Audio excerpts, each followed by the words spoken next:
April Huntsman is a certified animal welfare administrator who serves as the director of animal welfare insights for adoptapet.com, the nation's largest nonprofit adoptable pet search engine. April manages Rehome by adoptapet.com, the nation's largest self-supported rehoming service.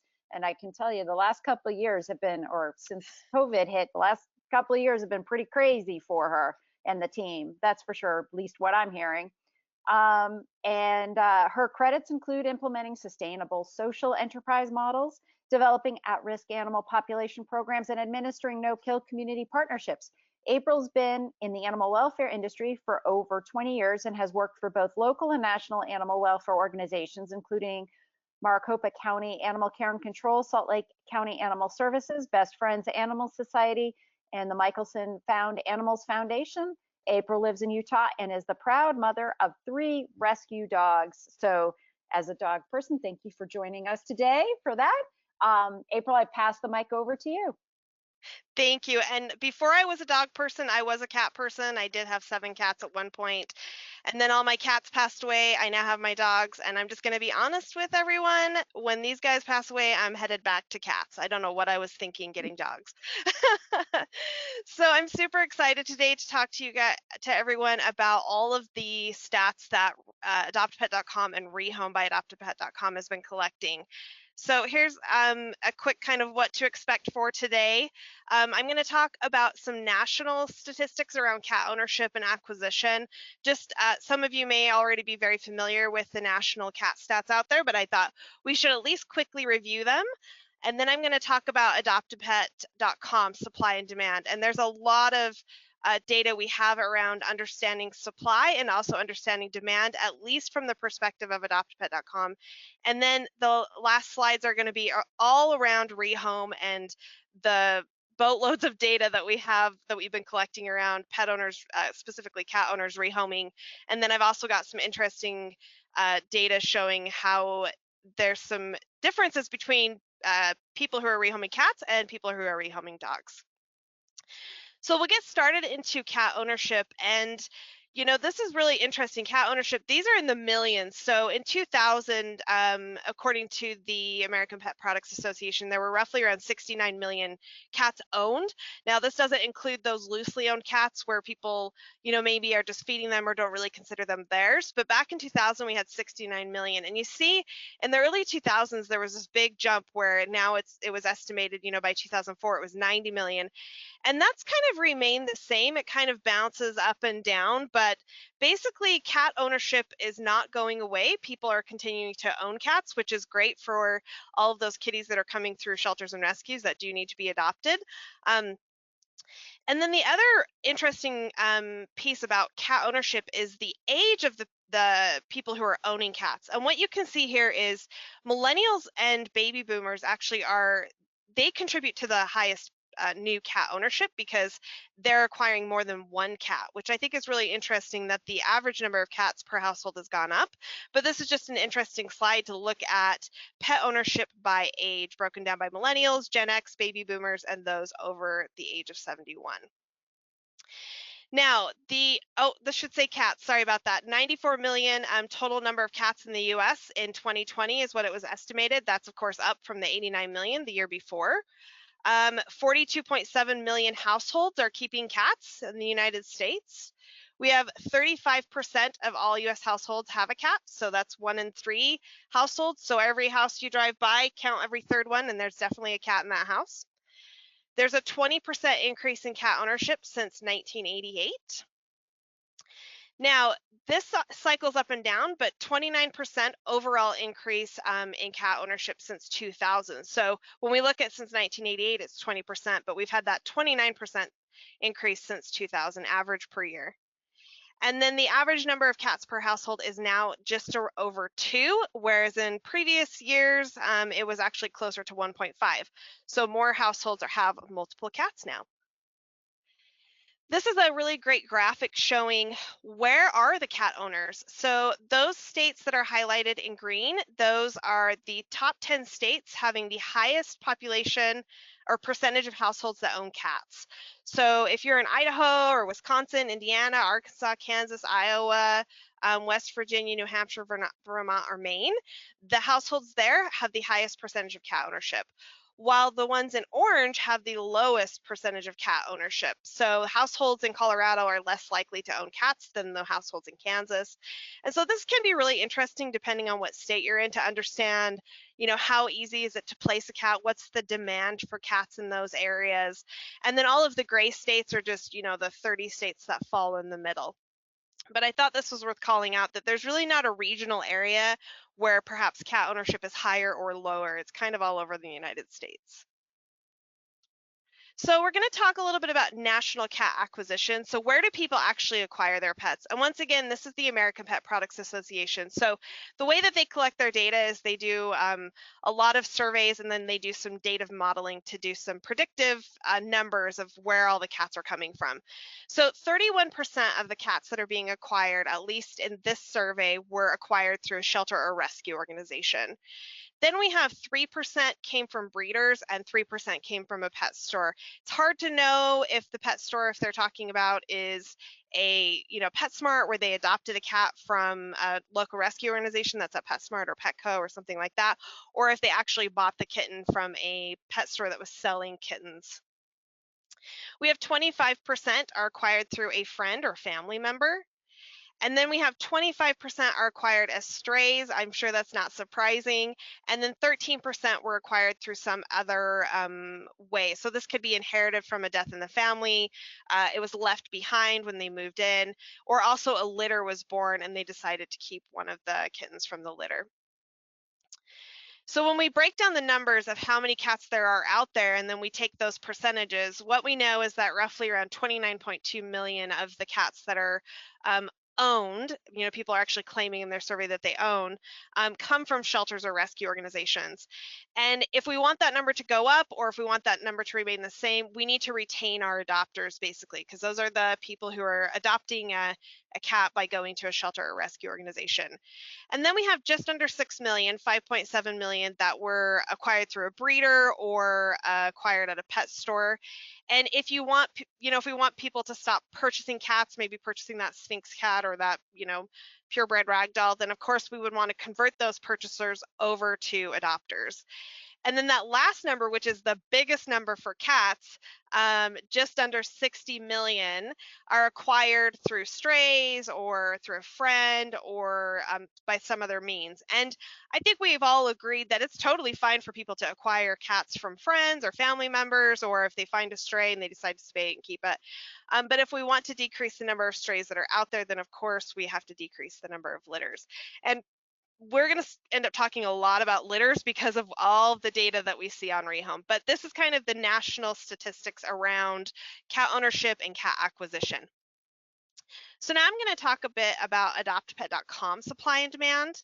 So I'm going to explain about our website search, and it's really important that if you're not familiar with adoptpet.com, I'm going to give you kind of a quick overview so that you know where we're collecting that data in the search. We also have a pet inquiry form that we're collecting data. So this is anytime a person wants to reach out about a particular cat that they're interested in. We have a follow-up survey that we're also collecting a lot of data on. And we have the cat listing trends. So just all of the information around the cats that are being listed on adoptpet.com. So let's get started. So this is how the adoptpet.com website search works. So if you're going to come to our site and you're going to look for a cat, we have a mandatory filter. So this is going to be a zip code or a city or state. We just need to know where you're located, so we show you cats near where you are. And then we have a lot of optional filters. So age group, this would be kitten, young, adult, or senior. Sex, you can choose male or female. Distance, so it defaults to 50 miles, but if you want to look for cats within 100 miles or 250 miles, if you're looking for a specific breed, you can also do a nationwide search. So if you just want to see Bengals, you can look at the entire country. And then if you're looking for a specific color, you can also select that too. So if you're looking for a black cat or if you're looking for a brown tabby. So we're collecting all of the data. Anytime somebody comes to the website and they put in any of this information, we're collecting that data. So when people come to our website, now this is dogs or cats, this is just unique users. I really wanted to make sure everybody understands how many millions of people are coming to the site every single month. So what this is showing is 2019 numbers, 2020 and 2021. And I think you guys can see it's pretty obvious that when the pandemic hit, that big spike, that mountain we see in blue, that is when the pandemic hit. It was April of 2020, and we saw this huge spike in people coming to our site. These are unique users by week. So the week of April 20th, we had 3 million unique users. And the way that we know that they're unique is, I'm sure you guys, every website you go to, you get that little banner at the bottom that says, hey, we're dropping cookies. Hope that's okay. Adopt-A-Pet drops cookies on their computers or their devices so that we know if they're a returning user or if they're a unique user. And then the only way that they would get registered as a unique user is if they were to remove that cookie. And some devices are going to remove that automatically after 30 days. But this is really helpful for us to know, are these people that are new to our site or are these people that are coming back? And I'm going to show you some data on how many people are new versus returning. Now you can see in 2021, we have come back and things have normalized to where we're hitting right about 1.7 unique visitors, 1.7 million unique visitors every single week coming to our site. But what does that mean for dogs versus cats? I'm going to share that. And then this is just a breakdown of by month. So it's just a little bit easier to look when we look at the totals. And what you can see is we had that huge spike in April and May, and it's normalized now. We're right in line with 2019 numbers for the unique visitors. And you can see we're right around 4.5 million unique visitors to our site every single month. It averages closer to 8 million total visitors, but 4.5 unique visitors. So the next thing I'm going to show you is how many of those new versus returning, because I think this is really important. So 75% of the people who are coming to our website are new. So they do not have a cookie on their computer that tells us that they visited us before. Now this is I ran this for the entire year of 2021. I also looked at this at 2020 and also 2019, and there's a small variation. So in 2020, it jumped all the way up to 79% were new and 21% were return. But this is right in line with 2019 as well. So we know basically every 3 out of 4 people who are coming to our site are new to our site that month. We can also see the gender, so male versus female. Now, this isn't a 100% guaranteed number. It's basically if you've set up your Google profile and you've listed whether or not you identify as male or female, it's going to grab that information. We do know we tend to have more females visiting our website than males coming to our website. And then we also grab the age group, and I ran this again. This is for 2021, and you can see that the highest number, so 1 and 4, are 25 to 34. And then it kind of is the same throughout for the rest of the age groups. I also ran this for 2020 and 2019, and what I will say is actually during COVID, like 2020, we did see the 25 to 34s jumped even higher, but the 18 to 24-year-olds also jumped. So I don't know if, there were children or kids kind of home from school or college students that weren't at school and they were kind of looking at our website. But in general, the largest age group is going to be that 25 to 34. So this is a really interesting way to look at when are people visiting our site. And this can be really helpful for any shelter or rescue organization to know when are people looking to, or when are they looking at pets. And the reason why this can be really helpful is to know, like, this is when you're going to get emails. This is when you're going to get the most phone calls. This is when you want to make sure that your profiles are up to date because this is when people are searching. So when we look at 2019, we can see Saturdays and Sundays pretty much all day, people are on the site. And then we see Monday mornings and Monday afternoons, all day Tuesday, maybe people, Mondays are long days, so they want to look at pets on Tuesdays. And then as we get closer to the weekend, people are busier and they're not on our site. And then we get back to Saturdays and they're looking. Now in 2020, it was kind of crazy. People basically were on our site all day, every day, during kind of normal business hours looking at pets. And so far, 2021, this is through the month of August, January through August, what we see is that Sundays are the big day. Now, it doesn't mean that the rest of the times during the week aren't big days, but right now, Sundays are when people are looking at pets, and Monday afternoons are when people are on our site looking for pets. And I pulled this just quick snippet. This was last week, just like a snippet in time in the morning. And there were 2,000 people on the site at that moment in time. And what's interesting is you can see the devices that they're on, and we can see that 72% of the people that were on our site were mobile. And it remains the same no matter when we look. The majority of the people coming to our site are on mobile. And I think this is really interesting for if you have a website where you're promoting your cats for adoption, it definitely needs to be mobile optimized, because this is where people are actually they're finding you is through their mobile device. And then also just realizing how many people are using their smartphones now, and how you can have better processes for adoption or support or resources, by having an app or making sure your website's mobile optimized, or a chat feature or text messaging, because this has been the same for us for years now. Everybody's coming to our site through a mobile device. So we also can look at page views. So how many different pages are people looking at when they're visiting our site? You can see on the first visit, they're visiting 3.2 pages. So they're coming in, they're doing the search, they're getting the results. They're likely clicking on 1 or 2 pets, maybe adjusting their filters. On visit 2, they're going up to 3.6. Now, when they come in via visit 2, they're likely coming in not from doing a search, but from coming in from a new pet alert email. And that's a saved search where we've sent them an email saying, hey, this pet might match what you're looking for. And visit 3 is 3 pages. And if we were to look at this on visit 4, 5, 6, it's going to keep going down, because as the search gets refined and we're giving them more options that are what they're looking for, they're going to visit fewer pages, because we're giving them, hey, we think this cat might match what you're looking for. And hopefully they're getting closer to adoption. And then we also look at the number of visits. So when I pulled this data for the month of August, what we saw is that 35%, it was their first visit. 12% they had come twice. Because we have that cookie, we know how many times they visited. And you can see 6% 3 visits, 4% 4 visits. But what gets really interesting is 6% are coming between 9 and 14 times. 5% are coming 15 to 25 times, and then 8% of our visitors have come 200 plus times to our site. So they are coming back over and over again. Now, whether that's because they just like looking at the pets on our site, or that they are looking for something so specific they have to keep visiting, we're not very sure at this point, because it's just the user information based off that cookie. But I thought this was a really interesting stat to share. So here's where we get into when they're coming, what are they actually looking for? And what we see is that about 25% of our visitors are searching for a cat. So if we know we have 3 million unique visitors in a month, then we can say roughly 750,000 of those are searching for cats. And then the other, 2.25 million are searching for dogs. So even though it's only 25%, the numbers are so big that it's still a lot of people searching for cats that are coming to our website. And then this is our search results by age. So we're very curious at Adopt Pet. Are people coming looking for kittens? Are they coming looking for seniors?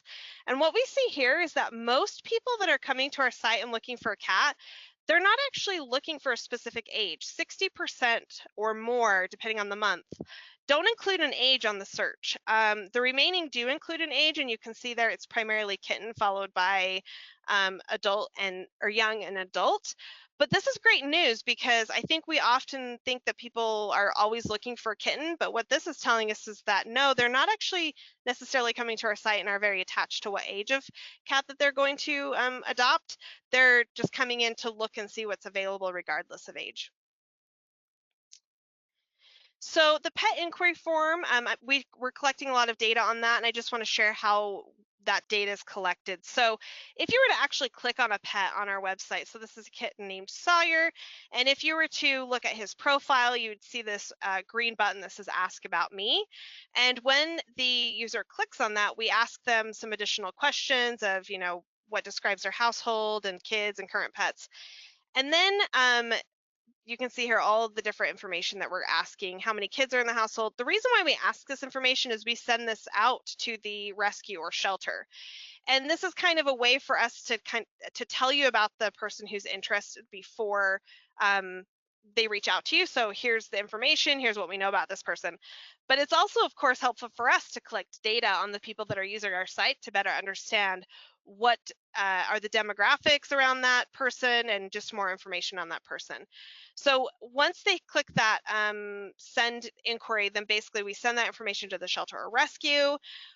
In order for this to be sent, the pet inquiry form has to be turned on in the shelter or rescue account. So this is not for every rescue or shelter organization. It's only for those that have it turned on. But I believe the last numbers that came out was around 80% of the shelters and rescues using our site do have it turned on.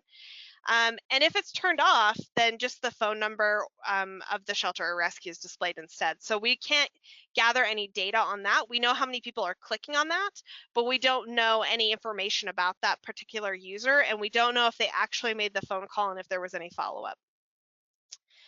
So we do a full analysis of sorry, let me just go back. Right here, you can see there's a tell a cat and dog's friend rescue why I saw your caught your attention. So it's just like a free typing form. And we have done a full analysis of that to see what are people asking or what are people saying in that form. And there are questions that get asked over and over. And the first question that's always asked is this cat still available?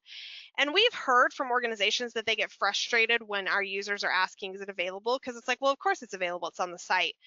But the users are trained to think that perhaps it's not available because there can be a delay in the information on our site and the information at the organization.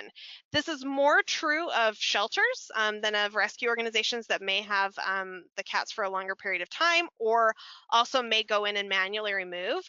But we do have some shelters that are on imports where the information is coming through, but it's only updating once every day. And so that's why this question is being asked so much. So when you get that request saying, is this cat still available? That's why they're asking that.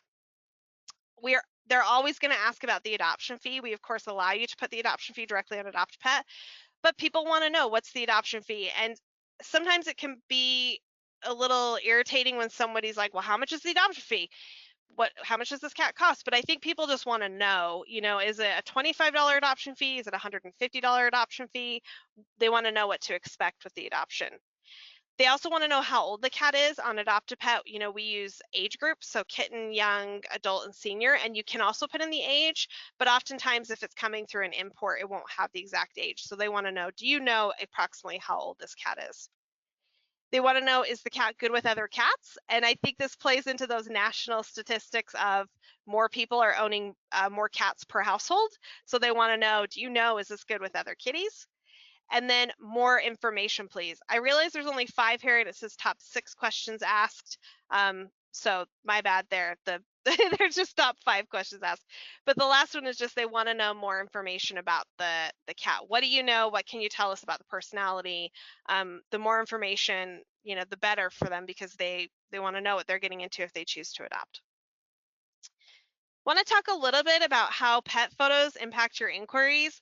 You can see here, this is a result page just showing 2 cats that have a photo next to one that doesn't. So you just see there's that no photo. And then the smaller little snippet is of our new pet alert. And if, a cat is added to our database and it goes out in a new pet alert, then it just says no photo, click for details. And we ran our data and a full analysis to look at what happens when pets don't have photos. And basically, photos are going to increase the chance of an inquiry by 500%. We also looked at what happens if there's 1 photo, 2 photo, 3 photo, 4 photo. It doesn't matter. 1 photo is going to be is going to cause that increase of 500%. It doesn't matter if there's a 2nd, 3rd, or 4th photo.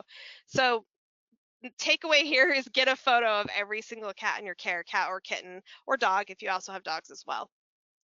We also did an analysis of videos, and if you have a short video, this can be 10 seconds even, they can increase the chances of an inquiry of an additional 135%.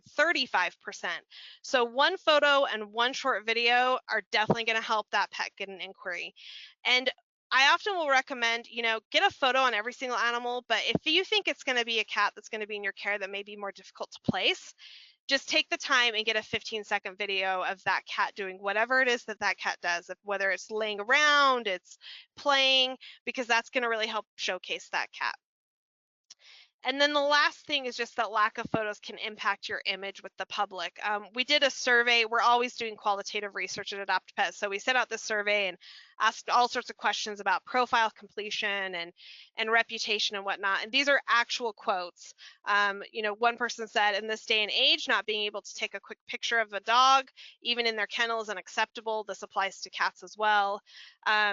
And then this one, it takes no effort to throw up a photo. If shelters don't put up a photo, I assume that they're not as invested and not well run if they can't even put up a photo.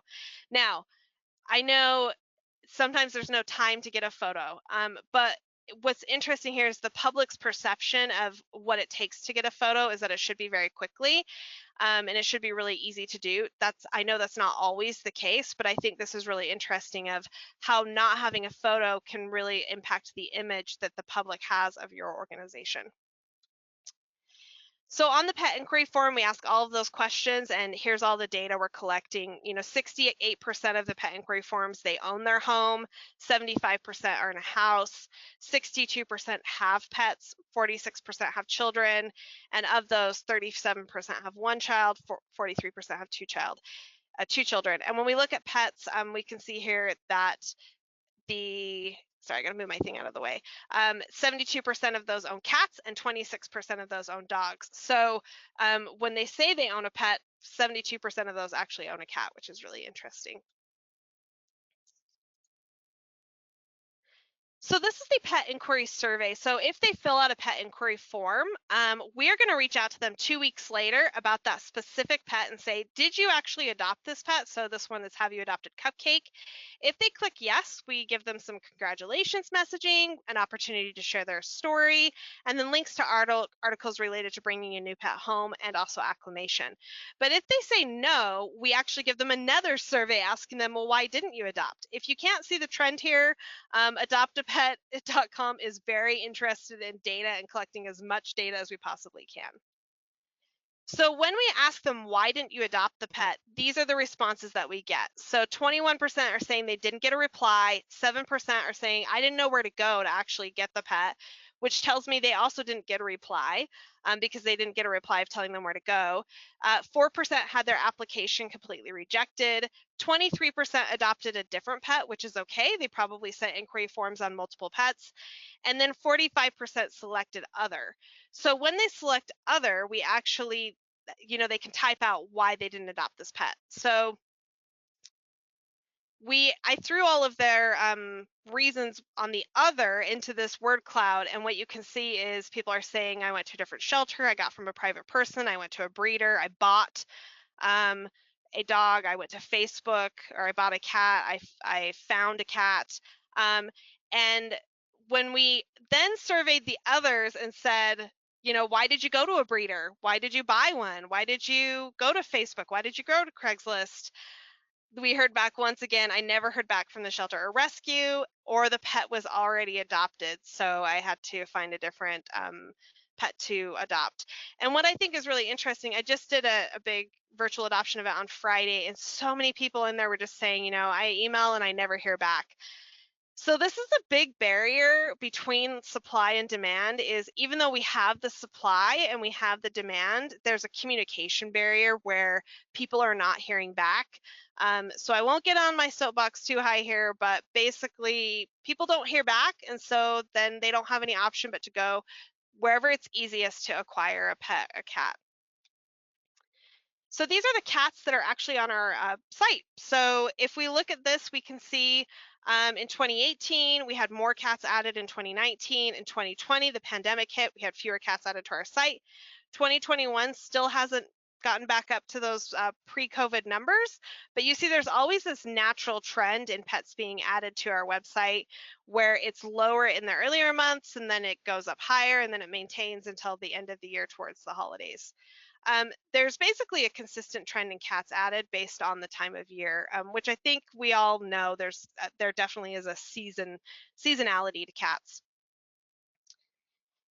So I also wanted to look at the percentage of kittens added of total cat profiles, because this will tell us, that big increase we see in the summer, is that because of kittens? And yes, it is because of kittens. So this is of the percentage of total cat profiles. So when we look in January, February, March, it's around 12% of the cats being added are kittens. And this is regardless of the year, so nothing changed with the pandemic as far as percentage of profiles.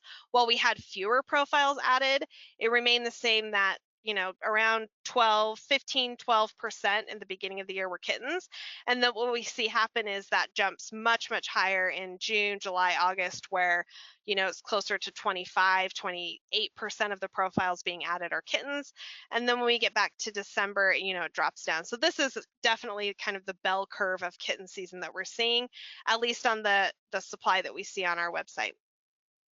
There we go, the bell curve of kitten season. We also take a look at the ages listed by type of organization. So is it different for shelters, rescues, and then we also have our rehome private owners. So are they listing the same ages of kittens or same ages of cats as rescues and shelters? This is just a snapshot in time, so this is literally like one day. But I did look at different periods throughout the 2021 to see if there were any changes, and there weren't. So what we see are that shelters and rescues definitely post more kittens as a percentage of the pets they're listing compared to rehome private owners. So private owners are posting a more even mix of kittens to young to adult, and fewer seniors, whereas shelters and rescues are listing more seniors. And you'll see there's kind of that black bar at the end. This is no age. We do have a couple organizations that they import, and sometimes they don't have an age, so that's why it just says no age there. So now I'm going to talk a bit about Rehome, and there is so much data coming out of Rehome. Stacy kind of said Rehome, it's fascinating information. So if you have any questions about any of this data, definitely we will leave plenty of time for questions on this. So it's a free supported self-rehoming service for pet owners, completely free for them to list their pet on adoptpet.com. There are definitely lots of kind of nuances here. We look at all of the profiles to ensure there aren't any breeders or scammers coming through. They can list any age of cat. They can also list dogs. We launched this in early 2017. It was piloted in San Antonio in 2016, and then we launched it nationally in 2017. So as we start looking at the data, you'll see that. So I pulled all of the data from January 2019 through August just to see. I did all of the cat profile approvals for 4 months of this year, and man, it felt like there were a lot of kittens. So I wanted to see what age are actually being added to Rehome. And what we can see here is that seniors are always kind of steady. It is going up, but that's because overall more cats are being added to Rehome than previously. And what we see is this massive curve in kittens where it goes way higher for Rehome pet owners, in the summer, and then drops in the winter, and then goes way high in the summer and drops. But this is just like in 1 month, we had 2,200 kittens listed in July compared to July of last year where we had 1,500 kittens. So a lot of kittens were being added. And it's hard to say if this is because of lack of spay and neuter, there just weren't as many spay neuter resources available, or if it's just awareness of Rehome. So more people are aware when they search the internet and they say, I need to find a home for a litter of kittens. They're finding Rehome because of the SEO work we do, or more shelters promoting Rehome. So we know we have more organizations that are aware of Rehome. So if somebody reaches out to them and says, I have a litter of kittens, are they promoting Rehome and sending them over to Rehome? It's hard to know which one of those could be attributing to the higher increase in cat profiles, but we're also seeing more dog profiles as well. And then what we see with young is that there's a slight curve, but it's not nearly as extreme as kittens. What I find really interesting, though, is that adult cats, we also see a curve on Rehome, whereas we don't see that with shelters and rescues. It kind of maintains throughout the year, but this is number of profiles. So we have more adult cat profiles added in the summer than we do in the winter as well. And you can see we had over 3,200 or 3,300 adult cat profiles added in July alone. So we look at the reason for rehoming as well by age. And what we see here is, of course, kittens under foster, abandoned, or found are going to be much, much higher because people find those kittens and then they're, trying to find placement for them, or they were abandoned, or they found them, or they were fostering them. So that makes a lot of sense. Um, there's some other interesting things in here, like seniors, definitely specific costs or ongoing costs are very small for seniors, but specific costs are slightly higher compared to the rest. So this is just a way of looking at why are they rehoming their pet against the age. Behavioral issues, not many kittens being rehomed for behavioral issues or human health issues or infant, young child, or pregnancy. Those are primarily the adults that are being rehomed there. But kitten and young definitely make up the largest percentage of foster, abandoned, and found. Time to rehome. So we ask upon onboarding, how much time do you have until you need to rehome this pet? Not a lot of differences here between the different ages. We can see kittens are usually, less than 2 weeks, whereas young adult, senior, they're kind of just ranges. Not a huge difference between how long they have to rehome it based off the age of the pet. Now, this is where we look at the applications. So because Rehome is maintained by adoptpet.com, we also maintain and manage all of the applications. So we can see all of the applications that are coming through on every single pet that's listed through Rehome. So this is once again from January 2019. And what we can see here is that kittens had this huge spike in applications in like August, September of 2019. I'm not sure why. Maybe there were some super cute kittens on there that got lots of applications, but the applications tends to follow the trend of kittens. What I do want to call out here is you'll see that we have more applications. So we saw the spike of kittens kind of go higher in July, but you'll see in June and also May that there's more applications on kittens, and that's probably people starting a little early before all those kittens have been listed. They're starting to apply on those kittens. But lots of applications on young, lots of applications on adults as well. And then seniors, there's just fewer applications because there are fewer profiles on our site as well. Kittens are going to receive 2 times as many applications as adult cats, while seniors are receiving 50% fewer applications. Now, when you look at those numbers, you might say that doesn't make sense because the kittens are right in line with younger adult, but that is per profile, and we know that there are more profiles for kittens certain times of year. So if we just look at the number of applications per profile, it's double what it is for adults or young cats. So these are the profile views based on age. So we actually know every time a person looks at that profile, we can then count that as a view. And so what we see here is that kittens and seniors actually have 50% more views than adults or young. So seniors, even there are very, very few senior cats being listed through Rehome, but they have 50% more views than an adult. So there are people coming to our site looking at seniors and that are interested in adopting a senior cat. And then kittens are going to have 50% more views as well. So another way of looking at what's the demand for specifically this group of kittens, cats that are on the site from Rehome pet owners. So we do have a follow-up survey, and there's some really interesting data coming out of this survey. So once a cat has gone through Rehome and it's been off-boarded, so it's been removed because it was adopted or they decided to keep it or they relinquished it, we send a follow-up survey asking them some additional questions because we're really trying to understand what's going on with cats out there, and not only with rehoming, but just outside of the shelter and rescue community, what is actually happening with cats. I think Monica will find this super interesting information based off her presentation. So we ask, how long did you have this pet before rehoming? And what we can see here is that it's 40% have the cat less than 6 months before they're rehoming it. And then there's another huge chunk that have it, 6 months to 1 year. But 2/3 of all of the cats coming through Rehome, they have less than a year before rehoming. And there's a reason for this. As we start looking at the data, it starts to all paint this picture of understanding who's rehoming cats, at least through our service. But what we can see here is that if they have the cat more than 10 years, the cat is very much less likely to be rehomed. Even after 5 years, it's much less likely to be rehomed on our site. We ask, was this your first pet? overwhelmingly no, this was not their first pet. So that's also another interesting piece of data. We also wanted to ask, how did they acquire the pet? And you can see so many are, found the cat as a stray or abandoned. They found a litter of kittens, they moved in somewhere, and there was a stray cat hanging around. And there's obviously this, kind of sense that if you find a cat that you need to rehome it, that you can't just let it be. You can't just it lives outside and that's totally okay. And who's helping care for it?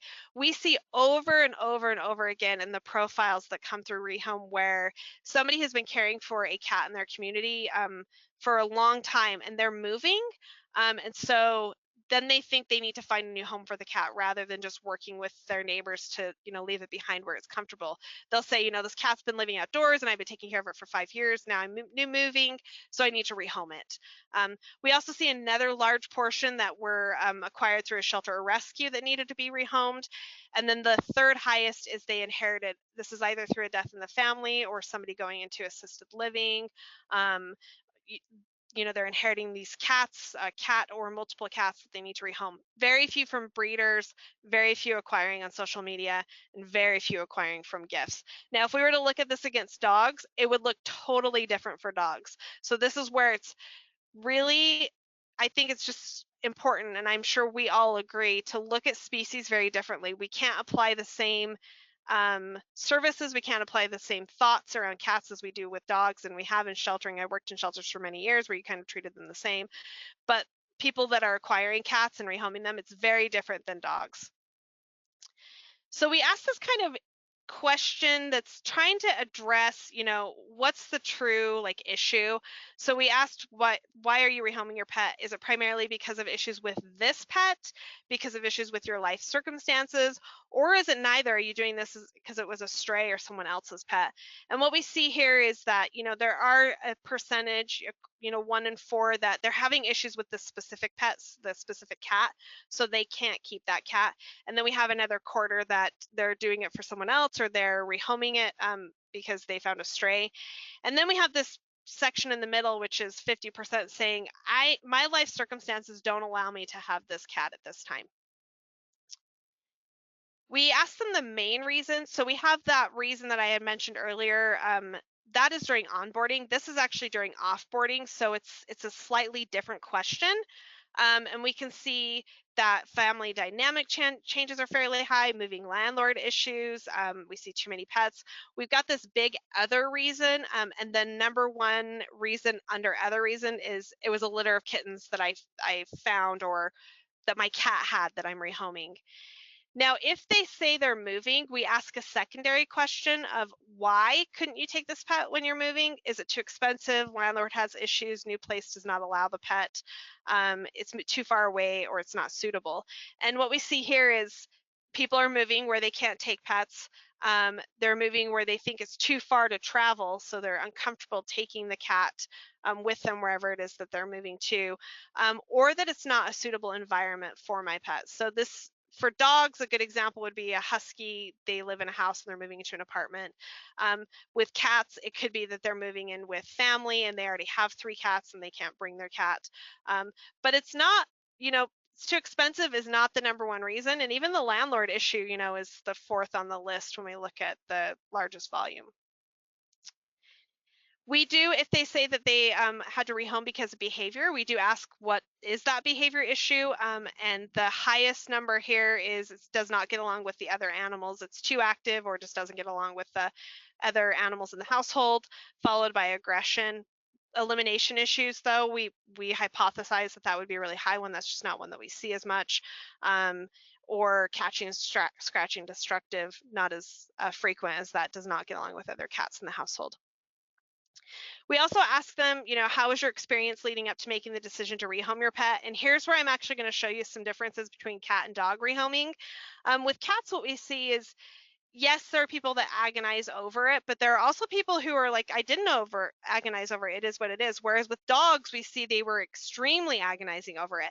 And I think what this is calling out is that people who find cats and then decide they need to rehome them, or they find a litter of kittens, or they have a litter of kittens, just aren't as upset about rehoming it because it just is what it is. Like they never intended on keeping the cat in the first place or the kittens, and they're rehoming it, so they just don't feel the same way about having to rehome it as the dog owners. We also ask about stigma, and did they want to share it? So did you share this on your social networking platforms? And also big difference here between dogs and cats. So cats were, slightly more said no, I wanted to keep it private, whereas dogs much more want to keep it private. Whereas the people who are rehoming cats are more okay with sharing it. And then the stigma. Also, while yes, cat owners who are rehoming do feel like there is a stigma, it's closer to breaking even there, whereas dog owners feel like there's much more of a stigma. So this just really plays into the kind of people that are coming into rehome and the kinds of cats and kittens that are actually being rehomed, where obviously there was never the intention of, I'm going to keep this cat, or there's less attachment, but there's definitely big differences between dogs and cats on rehome. And that is the presentation. So I have plenty of questions, or plenty of time for questions. And here's my contact information if you have any questions about the data that I've shared so far.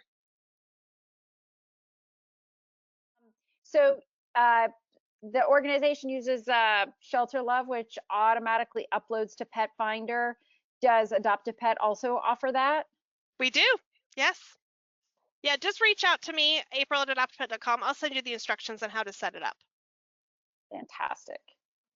And then when you do this rehome, offer the rehoming program within the community, or do you require that the cats be spayed and neutered before they get adopted?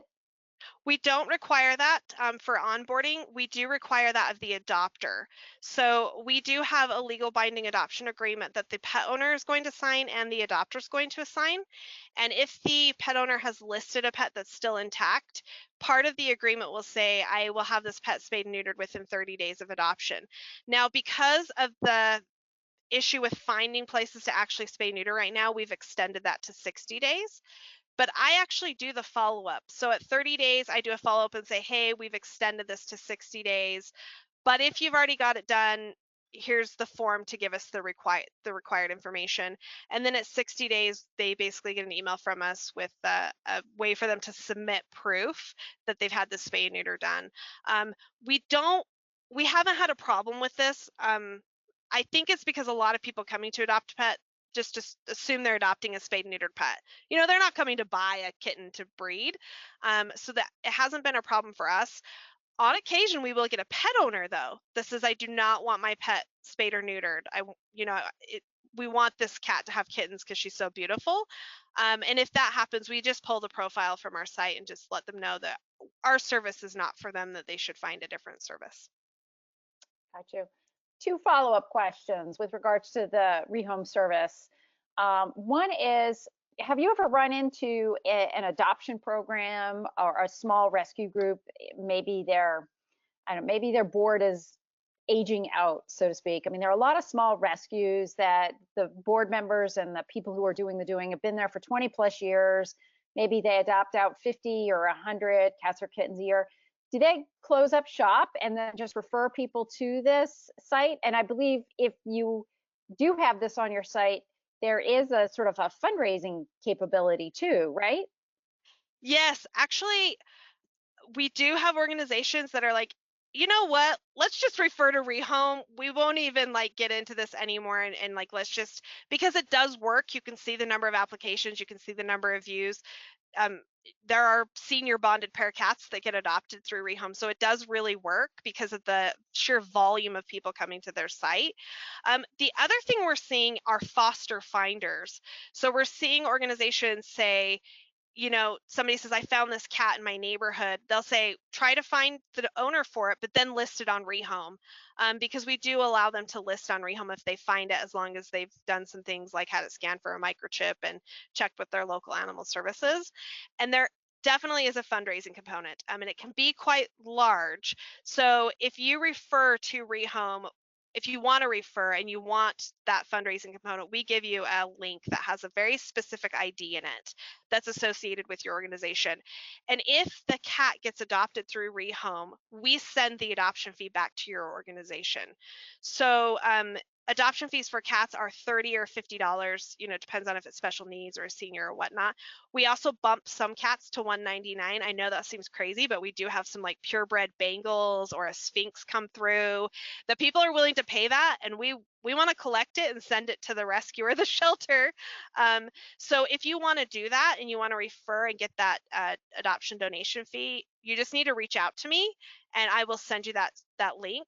We mail those checks quarterly, and I believe San Diego Humane Society, I just checked, has received $5,000 from us this year in adoption donation fees. So yeah, you can definitely, it's a win-win. I mean, you're helping rehome the cat, you're helping the cat not come through a shelter, and you're getting the adoption fee. Right. And it's an option for maybe some of those organizations that might say, oh, well, we don't help stray cats. It's another option for them to be able to give that information out into the community. You quickly just touched upon various things about sort of, how to ensure that you're not rehoming a cat that's already owned. Can you just go in a little greater detail as to what that checklist is again? Yeah, so if somebody says so if they select from the drop down the reason why they're rehoming, they found it, we ask them, did they find it more than 30 days ago? If it's been more than 30 days, we let them move through the process. But if they say no, we then ask them, and they have to answer yes or no to every one of these. Have you had it scanned for a microchip? Have you contacted your local animal services? And have you held it through the period instructed by your local animal services? So if they answer yes to all of those, they can move through the process. Even then, though, if they say the word found in this story, we have some artificial intelligence that grabs that profile and sends it to our team for us to give it one final look. Just because we do have people that maybe don't read and they're just marking yes to everything. And then we'll see that they say, I found this cat yesterday. It has a collar on. So we have a very concierge type service. We have a person who full time just looks at profiles every single day for dogs and cats. So we try to catch everything that we can when it comes to people rehoming cats that are potentially owned. Excellent. Wow, that's great. Um, There was in some of the statistics, I was a little baffled. There was a sort of an inversion, and I was trying to wrap my brain around it. You know those statistics much better than I do. So you had like set 25% of the people who come to your site are looking for cats. So the other 75% are looking for dogs. But 72% who are their own cats, right? So how Yes. do you interpret that funny relationship? I think it's just that people own pets. I think people are I you just hear about it. People own cats and dogs. There are just so many cat and dog owning households now. And I also wonder, I mean, just my own like curiosity of data, how many people say I own a cat when it's just like a cat around in the neighborhood, but they're like, oh yeah, I own a cat.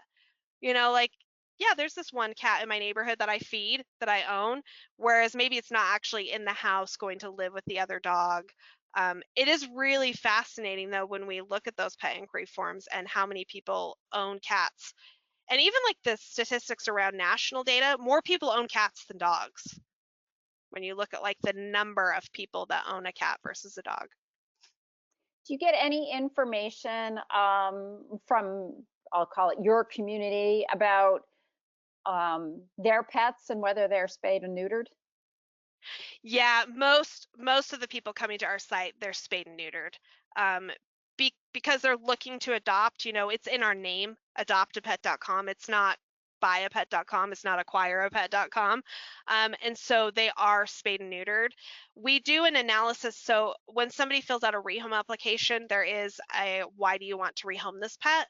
And so we can analyze that data as well. So we did do an analysis, which is not in this presentation. So this is just like a little nugget.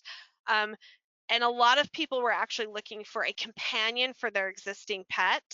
And they will often say, my pet is spayed, my pet is neutered, right? Because they want the pet owner to know I'm looking for a companion for the pet that I currently have, which is really interesting. And then I also know the stats just off the top of my head. It's 80-20 on 80% of the pets listed through Rehome are sterilized. And 20% are intact. So majority are spayed and neutered before they hit our site. And I would assume many of those that aren't spayed or neutered would be kittens. Yes, yes, yep. Yeah. And we have the ability, if you're using that tracking link that I mentioned where you can get the adoption fee, we also can send you a report of all the pet owners that clicked on that link with their contact information. So we have some shelters that offer free spay neuter that they get that report and they actually reach out to the pet owner while the pet owner is trying to rehome the pet and spay and neuter it while they're in the rehome process. So we're able to, when a pet owner onboards their pet, they have to agree to our terms of service. And one of those is that we can share your information with the shelter or rescue that referred you. And you mentioned adoption fees for like special breeds. Now in New England, where there aren't that many, well, I mean, they're kittens, but kitten pricing is a lot higher. Is there variability in kitten pricing, or is it a flat fee across the board? It's just a flat fee because the system, looks at like 6 different things and then sets the fee. The 199 fee is a fee that our staff can actually say, oh, we're raising this one because it needs to be raised. But we have been in discussions around broadening that artificial intelligence and like that kind of machine learning to see if there are profiles that are getting a ton of hits, they're getting viewed constantly, of bumping that adoption fee. And if there are profiles that aren't getting any hits, of lowering that adoption fee. So really looking at demand and then adjusting fees based off of demand rather than just species and age. Right. So you're doing the Travelocity thing where the, Yep. flights get priced one way and another way. So Yeah. yeah, no, that makes a lot of sense. That because in New England, adoption fees can range for kittens between $200 and $300. Yeah. And it's Yeah, just like a win for the shelter. Like if we can charge more and get adopted and send you more money, let's do it. right, certainly. Excellent. Well, I want to thank you so very, very much.